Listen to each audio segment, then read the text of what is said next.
mabiya tashar Jakadan Alheri YouTube TV. Muna muku jinjina da gaisuwa ta musamman, sannan muna tunatar da ku da kar ku manta ku danna muna subscribe, ku yi sharing, sannan ku danna muna like domin faɗaɗa ayyuka wannan tasha mai tarin alheri. Jakadan Alheri YouTube TV, tushen haskaka rayuwa. A sunana Mr. Reverend Drone, kuma na samu labarin wannan gurin ne ta hanyar wani abokina wanda mun jima muna tarayya da shi. A shi ma yana tare da mu a nan, to amma tuni na riga na sani ta karanta hanyar jaridu cewa a musulmai sun imani da Allah ɗaya ne, sai dai ina da tambaya guda ɗaya. A tambayan kuwa shine menene abun al'ajabi da aka taɓa yi a Islam?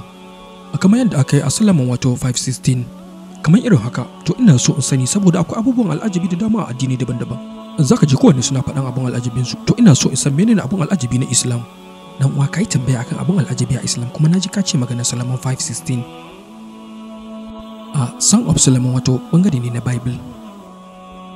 Song of Solomon wani bangare ne na tsohon alkawari na Bible, wanda da yaren Hebrew yana nufin hikkum mutakim bi kulli muhammadin zaidudi zairai bayna Jerusalem.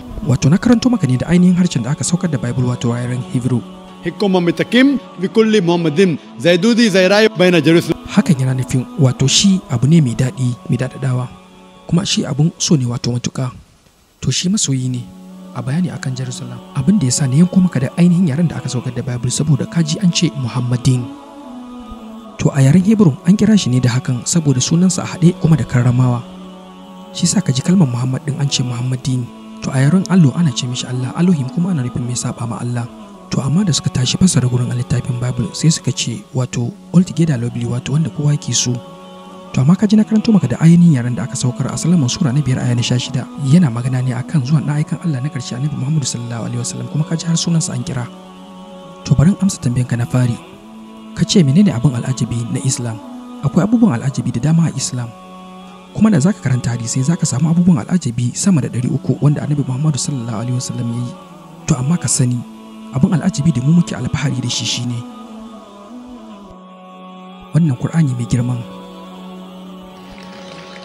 Wannan shine babban abun al'ajabi na Islam. Duk sauran abubuwan al'ajabin, kamar misali Annabi Musa tsira da amincin Allah, mun samu labarin ya tsaga teku. Jesus Christ tsira da aminci ya tada macece. To amma yanzu da zaka ce zaka yi bincike ka koma can baya, zaka iya dubowa cewa tabbas lalle Annabi Musa ya tsaga teku. To mutanen wancan zamanin sun gamsu. To yanzu ni da kai za a yi mu tabbatar. To misalin wanda bai da imani, kaga shi ba zai iya komawa can baya ya samu tabbacin cewa hakan yayi ba.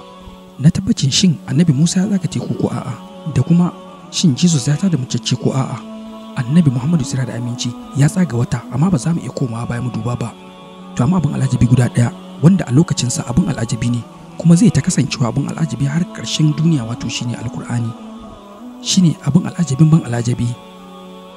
To yanzu misali sama da sati ɗaya, kusan kwanaki 8 kenan, a 12 ga watan Januwari na yi wani darasi akan Qur'ani da ilimin kimiyya, shin sun yi daidai ko kuma sun ci karo da juna.